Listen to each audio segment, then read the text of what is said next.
membuat isu ini menarik? Pengamat politik Adi Prayitno mengungkapkan bahwa jika Gibran benar bergabung dengan MKGR, langkah ini sangat strategis untuk mengamankan posisi politiknya, terutama menjelang Pilpres 2029. Sebagai tokoh muda yang mulai menancapkan pengaruh di kancah nasional, Gibran tentu membutuhkan dukungan organisasi besar seperti MKGR yang memiliki jaringan luas dan solid.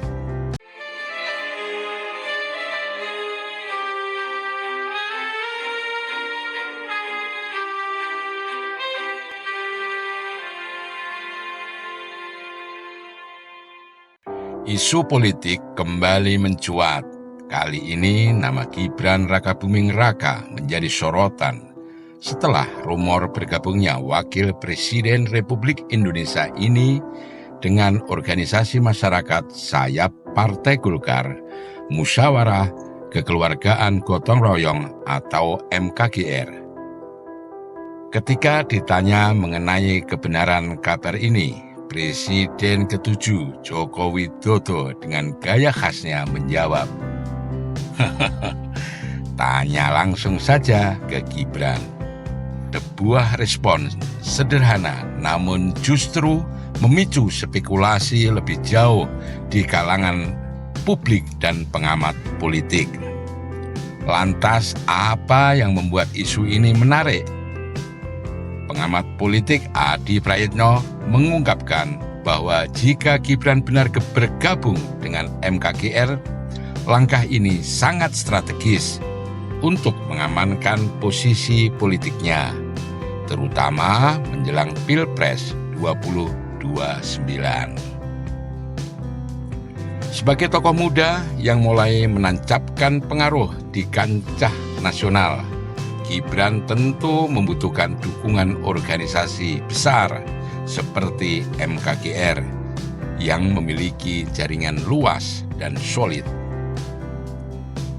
Bergabung ke MKGR dinilai sebagai langkah taktis untuk memperkuat basis dukungan politiknya. Sebagai sayap dari Partai Golkar, MKGR dikenal memiliki pengaruh signifikan tidak hanya dalam lingkup organisasi, tetapi juga dalam membangun komunikasi dengan partai-partai lain.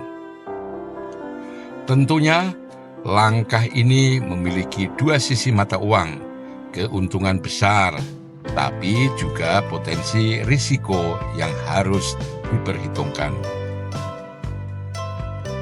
Mengurai keuntungan, Gibran dapat memperluas jaringan politiknya sebagai wakil presiden yang tengah membangun popularitasnya untuk kemungkinan mencalonkan diri sebagai presiden di 2029. Dukungan Golkar dan sayap organisasinya seperti MKGR dapat menjadi fondasi politik yang kokoh. Golkar adalah partai mapan yang telah terbukti mampu mengelola strategi jangka panjang. Kedua, ini adalah cara yang efektif untuk memperkuat legitimasi politiknya. Dengan bergabung dalam struktur yang sudah mapan seperti MKGR, Gibran tidak hanya memperkuat posisinya di pemerintahan, tetapi juga di mata masyarakat.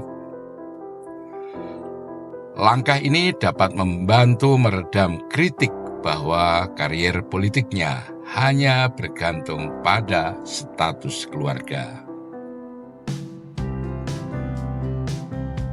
Namun pula, ada risiko yang harus diwaspadai. Bergabung dengan MKGR bisa saja mencederai citra Gibran sebagai pemimpin muda yang segar dan inovatif.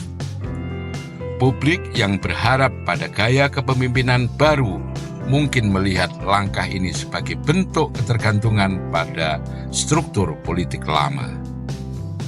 Selain itu, manuver ini bisa memicu resistensi dari kelompok-kelompok lain yang tidak berada dalam lingkup Golkar.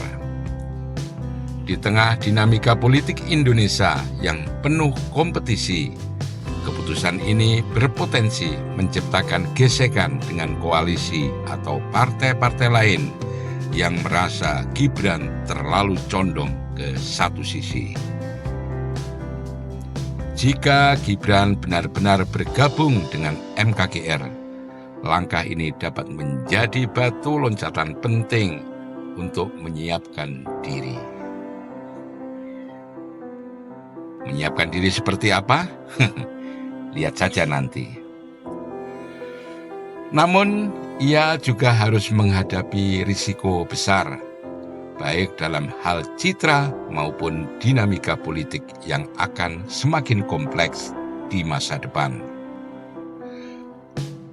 Dan seperti biasa, Presiden ke-7 Joko Widodo memilih untuk tidak banyak berkomentar, hanya memberikan jawaban khasnya, tanya langsung saja ke Gibran.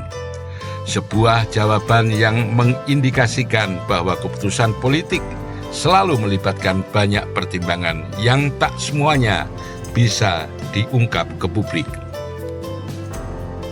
Apakah langkah ini akan memperkuat posisi Gibran dalam persaingan Pilpres 2029? Masih lama tuh. Waktu yang akan menjawab.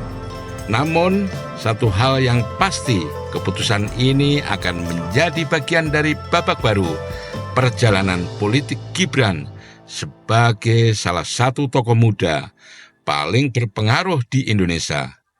Kita tunggu saja. Oke.